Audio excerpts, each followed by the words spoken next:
pretty. Unless you're talking about the bridge and seaport. Even from the seats in the upper decks, you could see the seashore. Tailgate function with the carne asada. Just walk from the tribal building for the Padres, I'm on it. Yeah, cause for the 619, we'll knock you down. Anything for the Brown, put it on the town. Started back rocking the Brown. Ever since we've been knocking them down. Baby said she wanna go to the game. Taught her how to say Padre gang.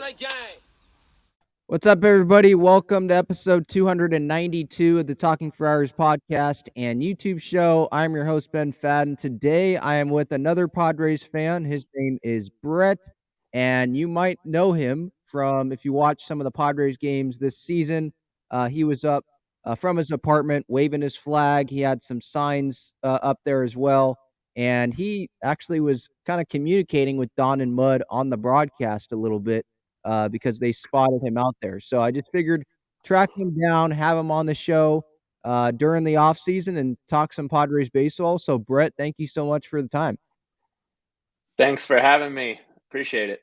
Yeah, no problem. So let's start off with how fans might know you, might recognize you. So what was that like when you were kind of spotted on Bally and you got to communicate with Don and Mud there on that broadcast? Before you answer, I'll play the audio. I'm not going to show like the video on here, but just so the podcast audience can hear as well. Here's like what the audio was like for one of those appearances. Awesome. Hi, Brett. Hey, thank you very much, man. You're awesome. That's awesome. You're fun to watch. Got any social sparklers in there, Brett? All right, yeah.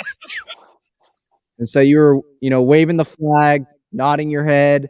Just what was that like for you? I'm sure you got a lot of messages and stuff of people seeing you. Yeah, it's crazy how many people you don't realize watch the Padre games until you're on, and then they're like, "Hey, I just saw you," and I'm like, "I didn't even realize you were a fan." So that was pretty cool. Basically, we actually started doing that in 2020 when COVID hit and fans weren't able to go in the stands. So it was my wife's idea to get a flag, and we started waving that thing back and forth. And it was just until basically this year, because I've been on before, they've shown me before, but nothing like this year. So it was great for them to kind of do a little spotlight on it. Mm-hmm. Now with Mud kind of ordering you around, like, so you had it like on in your apartment there, like you could hear the audio. So that's the funny thing is because there's a delay, right? So Yeah. you're just like, how can you hear that?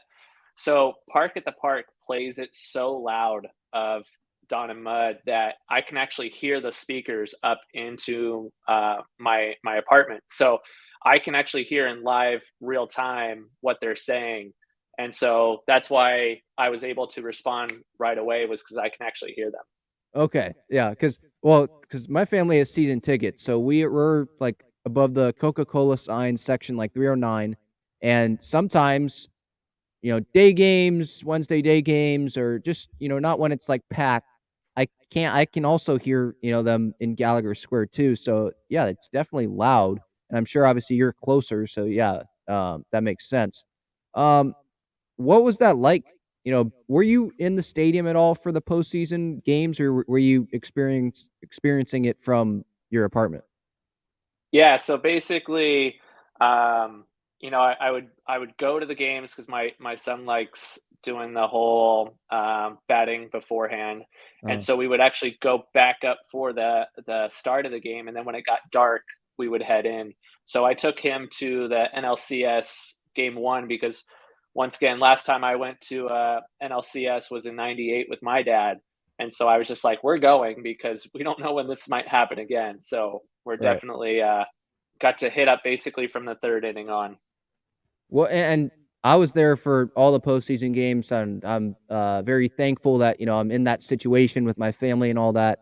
For me, that's the experience there, the atmosphere there at the ballpark. It was something I'd obviously never seen before. I'm 19.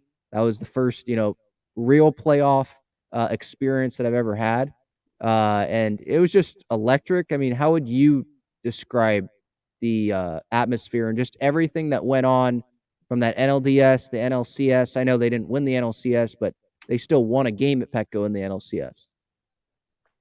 Absolutely. I think the biggest thing is that, the fans really got behind the team this year.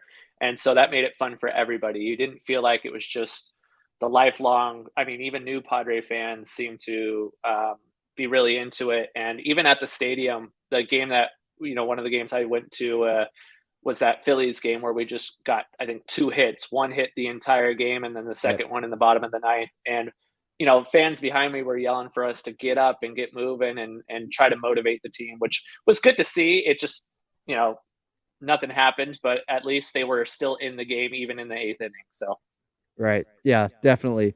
What do you think was so special for that 2022 team? I mean, for me, we're both Padre fans, obviously. And for me, obviously, past years, there were some times where it was like, okay, you had the closer. There was some starting pitching, but it wasn't as special as 2022, right? And obviously, we haven't had the lineup in, compared to 2020. This lineup was much better. We didn't have, who was obviously Hosmer at first. We didn't have that this year. It was just better. What do you think was that kind of that made this team that special for this year? honestly, it's got to be that rotation, that Yeah. that starting rotation, knowing that you can go to the ballpark and get a win every single day, and having the confidence that you're not seeing a Luis Perdomo or a bullpen day Mhm. happening, is strong. I mean, me as a basically at your age watching Jake Peavy pitch, I knew that was a win game. But after that, it was like, what else are we going to get? And so this year, it felt like every single time you went to the ballpark, you had a chance at winning, which made it fun. Yeah, I mean, with the rotation. So when you were kind of my age, it was Peavy, and then who was it after that? Because obviously now we have Darvish and Musgrove, Snell, Martinez for 2023. What was it after Peavy? It was like Chris Woody Young. Williams was Yeah, basic. Yeah, Chris Young, Woody Williams, and then basically it was just like who? I mean, yeah, it was rough. yeah. Um, Now moving on to this offseason, obviously they go to the NLCS. Game 5 is what they made it to. They should have made it back to San Diego. I mean, I guess before we can get to the offseason, I guess I can ask you about what you thought of Bob Melvin's decisions and in game 4, having Clev. I mean, I was fine with him going out there, didn't get an out. But then, the Manaea decision is what kind of irked me, where you put him out there, okay, he gives up a run, but then you put him out there for a second inning. Garcia might as well just have him start. I think it was that he was either the 5th or the 6th inning. If you're going to bring him in after Manaea in that inning, why not just have him start the inning? Felt like he kind of forced that there. What were you, I guess, mad at most with like the moves? Because I think that's what it comes down to, was the managerial moves on why the series wasn't back to San Diego. I think the biggest thing is, when you get up 4-0 in the first inning, you now are, or it's, he had a safety blanket, right? Where I can throw Clevenger out there, and even if he gives up 2 runs, that's not going to affect us. But he wasn't even getting an out. I mean, he was just basically, even at 4-0, we didn't play like it was 0-0. We played with that safety net, and I think that's just what I would have pulled Clev 2 outs into that, or 2 batters into that thing, and just be like, hey, he just doesn't have it today. And I think that's what bothers me about closers sometimes, is even though he's your closer, he hits the first 2 and then he walks to 2 and you still have him in there. It's just like, you gotta, some days it's not their day. And going in, we already knew Clevenger probably wasn't going to give us the innings that we wanted to, and 2 outs or 2 batters into that, we knew. Yeah. With Suarez, were you mad at that decision to have Suarez in the game there against Harper? I was not. There are some that are like, yeah, you got to have Hader there, left versus left. But for people that watch the Padres in September, Suarez did not give up a run the whole month of September. And in the postseason, he's the one that got out of those jams against the Dodgers. He's the one that the Padres just gave $46 million to. So, like, they have trust in him. I think that they viewed Hader and Suarez like on the same level. They had the same trust in those two guys. So I was fine with Suarez going in there and pitching in that situation. Maybe the pitch was left up a little bit, but he was facing the best hitter on the planet at that point. Absolutely. I think what irks me the most is, us fans uh, basically want the same reaction every single time, game to game. Like, this is what he's going to do, and Suarez is the whole reason we were there in the first place, getting out of those no out second and thirds, and pitching extremely well. Does it irk me that Hader went 3 straight games without pitching, or whatever it turned out to be? Yeah, but at the same time, if Suarez would have got out of that, then you would have been so happy to have Hader in the full ninth ready to go. Right. So, I mean, it's Monday morning quarterback when it comes to that. Yeah. Moving on to this offseason now. So, obviously, we would have loved to have better starting pitching in that NLCS in Game 4. I think we can agree that's probably the biggest need right now with the winter meeting starting next week is starting pitching.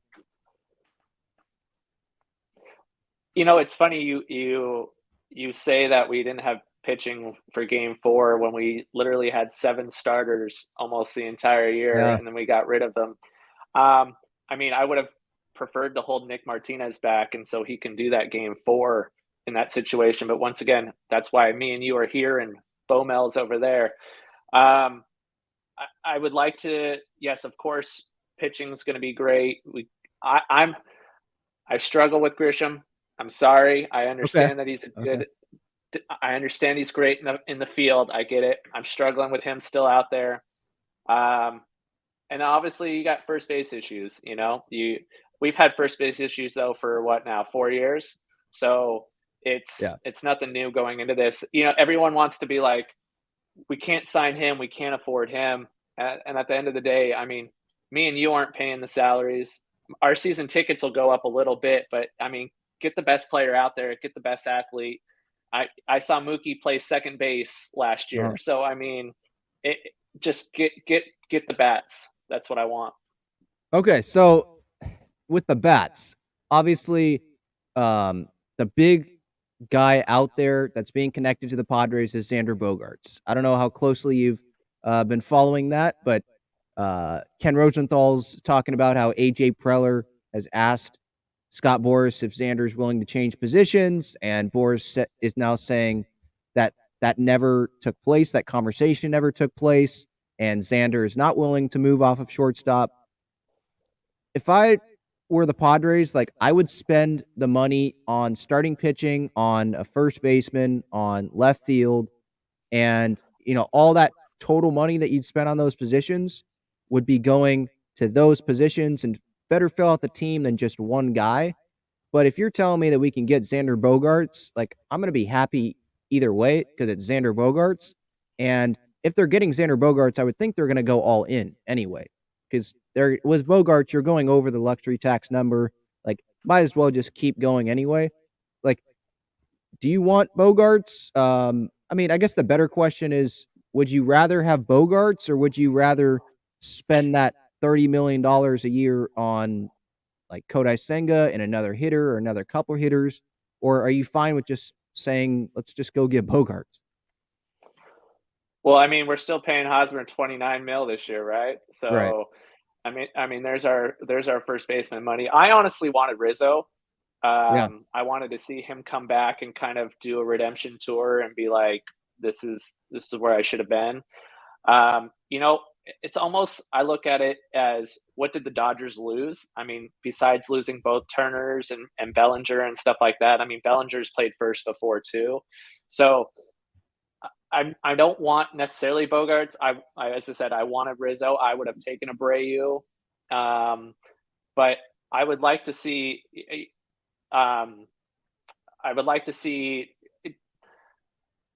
basically what I want is, I want the complete team, and I feel like Cronenworth can move, Kim can move, Tatis has obviously moved. I mean, I would just want better athletes, or I want the best athletes out there. Yeah. I mean, it's interesting because we want, and I agree, I want the best athletes out there as well. But just trying to look at it from like front office's perspective, they want the best athletes as well. Like Preller, we know that he loves versatility, and so I'm sure he's in there on Trey Turner as well. But like, I think they also have to look at the future too. And we want to give Juan Soto $500 million. Then you would think that they're not going to go spend on Bogarts or someone like that on one of those great shortstop athletes this time around so that they can make sure to get Soto. But again, like it's okay, season tickets might go up a little bit. It's not our money. Like I want to win. Like at some point, it's like, okay, it's money. Peter Seidler has the money. He's a fan. He's not one of these owners that's like the Pirates or something where he's just trying to make money. Like he views this as, oh, I'm trying to win. I'm a fan here. So it's just, I feel like they're going to spend money. I just don't know when that money is going to be spent. Like it feels like Soto, they're going to keep him. Like Seidler, he does not care what the total is. They're going to keep him. That's for me. It's just like, okay, well, what are they going to do this offseason then if they're saving that for they're saving the money for Soto, Yeah, it's not John Moore's all over in the early 2000s right. where he's just basically just trying to field the team to field the team. My biggest, once again, I know positions are important. I'm not saying that a second baseman can go play outfield, and you have to have an all-around solid team. I thought this NLCS was our best chance because we did have home field. We were a favored team, and we did have the pitching. And it was just like at the end of the day, we got out hit. And that's what it was. It was Schwarber and Harper and Hopkins and all of them just coming out of nowhere and just actually hitting the ball. And I feel like if we can get some hitters that are consistent, I mean, we relied on Profar, Grisham, and Nola in the Mets series to get us through. Right. And then from there on, I mean, it was nothing in the Dodgers series, nothing in the Phillies series. So, I mean, when I saw Profar leave and everything like that, I was not a huge Profar fan, but I enjoyed his hustle. I enjoyed his work ethic and his, training he did with Tatis this last offseason to get him ready. So I just want to see just strong athletes out there. We'll worry about positions later, in my opinion. I know that sounds super non-analytics, but I'm telling you, I want some bats. Right. I want bats too, but I would push back on, like the offense in the postseason. I mean, yeah, relying on Grisham and Nola, and like you said during the Mets series, that's not ideal. But like we did get Soto, and you're getting Tatis back, and you have Manny for 2023, obviously, and you still have Crony. Maybe they upgrade the catching position, and I think they do need bats at first and in left, but they did have that 4-0 lead. They had a 6-4 lead, and Jose Abreu or Anthony Rizzo, they're not the ones on the mound that can save a 4-0 lead. That's the pitching, that's where that comes in. For me, they just need a more complete team. I just think the priority should be getting that next big starting pitcher, especially in the future too, because looking past 2023, Darvish and Snell, they're free agents. Don't know if they're going to come back. And so after that, I mean, Martinez could not come back too because it's technically a 1-year deal. And Darvish is going to be close to 40, right? He's getting older. So, yep. I mean, yeah. So yeah, go ahead. I think when you talk about, well, they had a 4-0, they had 6-4, but you also had Grisham bunt with freaking one out in ninth. Okay. Right. I'd rather honestly have, a Rizzo up to bat where we can knock in even more runs and get going because bunting and I think that's what irked me more than any of the other pitching decisions was that bunt situation. Even though Grish, he didn't get a hit like the whole series, right? And so I think he was just trying to get, like, he could not get a hit. He was not confident. And so he was like, I'm going to lay down a bunt here and see if I can get a hit or move the guys. I think it would have been second and third with 1 out or something like that, or Yeah. maybe no, second and third, 2 outs. It would have been second and third, 2 outs with Nola up, and they thought, hey, Nola contact guy, he can bring 2 runs in, and we can take the lead here. I think that was the thinking, but yeah, that's not a good look to be bunting there. Now, do you feel that you would have put Alfaro in that situation and then had catcher to No, catcher back to back? No, no. even cold for 15 days. You're just like, no, let's ride with Grisham, who's got the same amount of hits as he did. Yeah, that's true. Yes, but I mean, Alfaro, yeah, he could have made contact, but there was a reason why he did not play in the postseason, I think, and they just did not trust him. The front office with the reports about them falling out of love with him and just the strikeouts, he was just not. Yeah, we're gonna love him, fan favorite, the walk offs and all that, but when they're not playing you at all, I think that's a sign. Like, and I'd just rather have Grisham try to bunt there and move runners over. Nola get a hit. He didn't get a hit, and yeah, okay, but they weren't confident in anyone on the bench either. This was not just a No, not at Alfaro all. thing. Like, they're hoping Camposano develops this offseason. I hope he does, but they were confident in Nola and Nola only catching wise, and I don't think they were that confident in what was it, Myers on the bench near the end, because he really struggled as well. And here's my thing with Myers is, I watched him for his 8 years that he was Yeah. here, and unfortunately was injured probably 7 out of those 8 years. Couldn't stay healthy. Watched him in center field. Watched him at first. Watched him at third for like a game. Yeah. Right. Watched him pitch. Yeah. and and as much as he had a great second half of that thing, a lot of people are like, bring him back. I mean, I think the story's been told on him in San Diego, and he's time to write a new chapter, and we got to let him go because he's not going to be worth whatever he's asking for. And I like the guy. His wife as well, Maggie, has reached out to me several times and even gave me a signed hat in 2020 for supporting the Padres. So I absolutely love them. It's just, as far as baseball wise go, it's time to go to Colorado where he can hit. I hope that doesn't happen, because then he's going to be hitting bombs off of us. But Everybody else does. Yeah, that's true. Yeah. Yeah. I don't know. Myers, it's tough. I'd be fine bringing him back, but it would have to be obviously like the same role that he was at the end of the season. And I think he would start in Colorado or start in, I haven't looked at, I'm just throwing out a random team, Kansas City. He would start somewhere. He could get that somewhere. Now, does he want to win, or does he want to start and make, more money? And when you're getting millions of more dollars somewhere else, which is what could happen here, he would be able to get millions of more dollars than what San Diego would offer him. Sitting here, it's like, yeah, it's hard to say no to that. But if he wants to win, he made over $80 million here. Like, I don't know. It's with Grish, we could talk about the outfield more here. With Grisham, if they didn't have a hole in left field, maybe they go after that more. But I feel like they're trying to know who's going to be the left fielder, know who that outfield's going to be. They need bench guys too. Know who that is.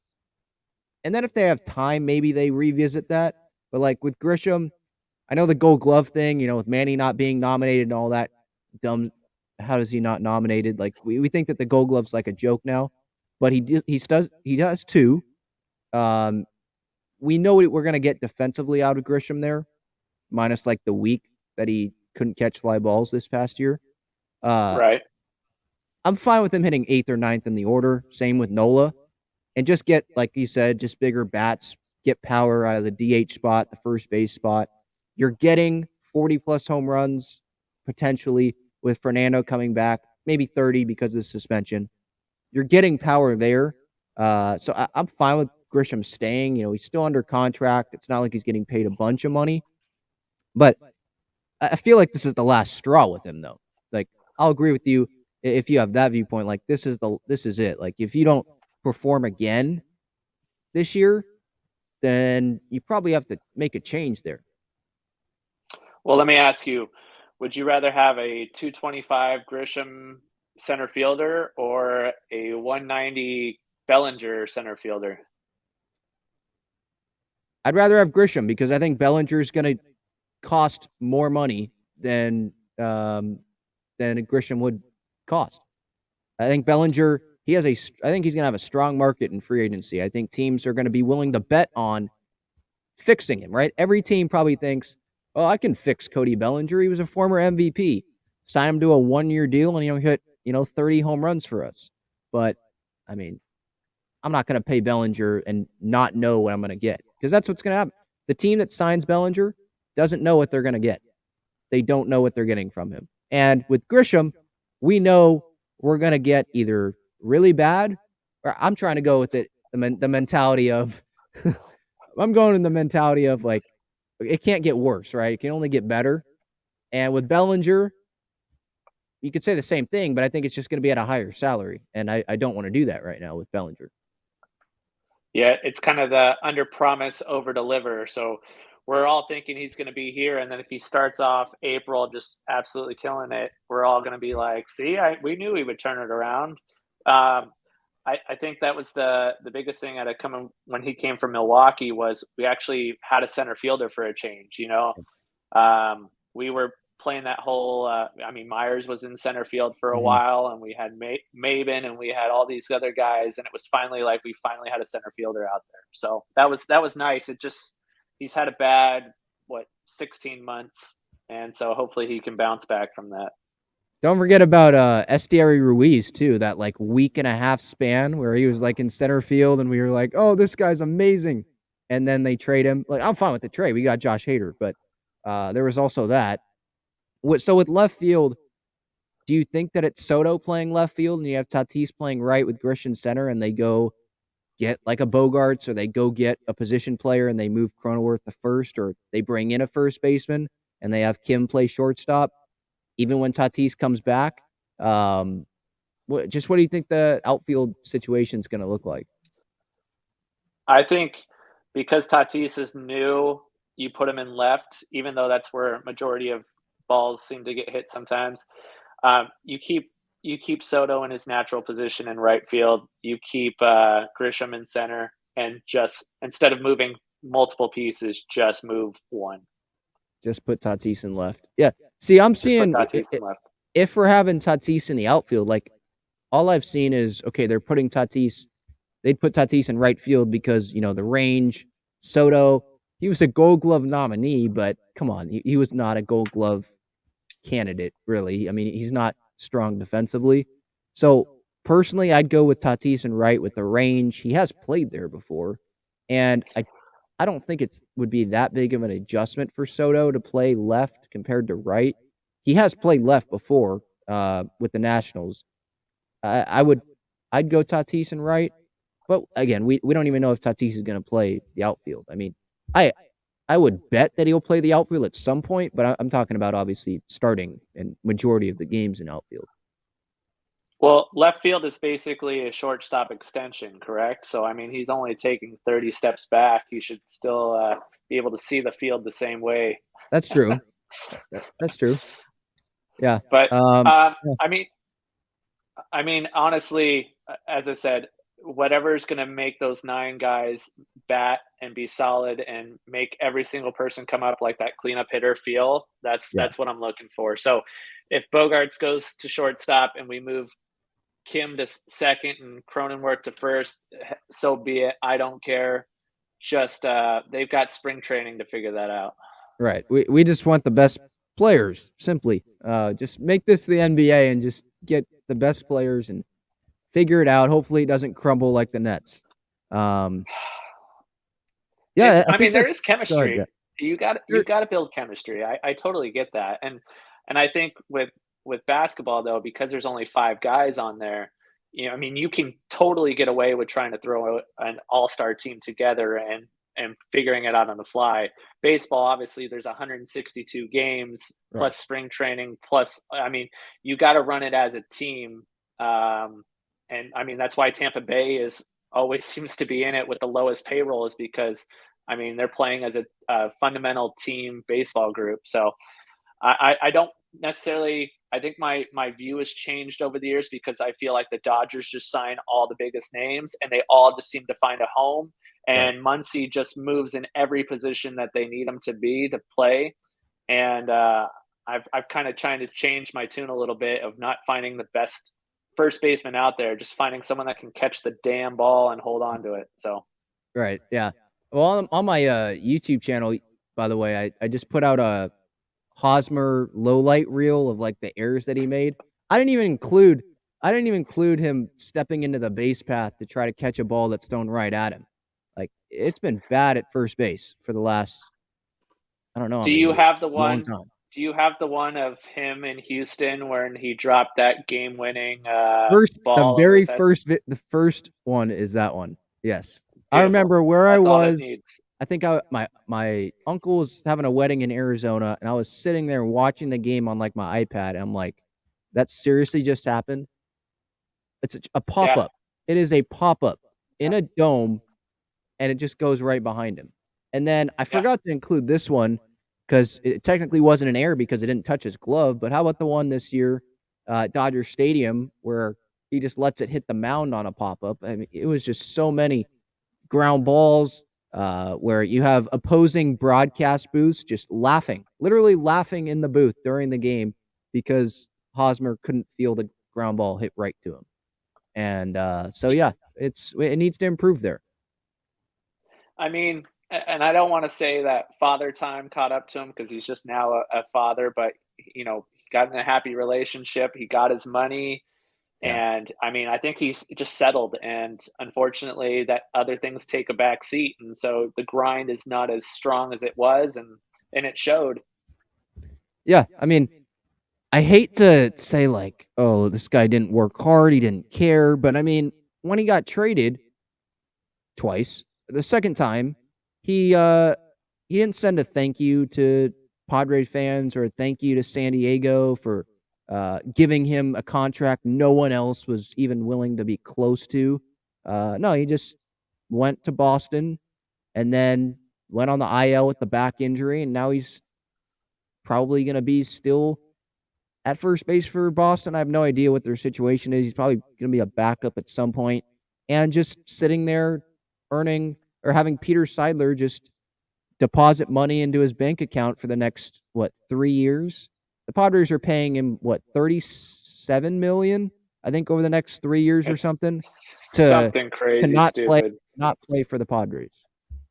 Like, for me, that And, would piss me off and want to make me work harder. But maybe that's not what he's into. I don't know.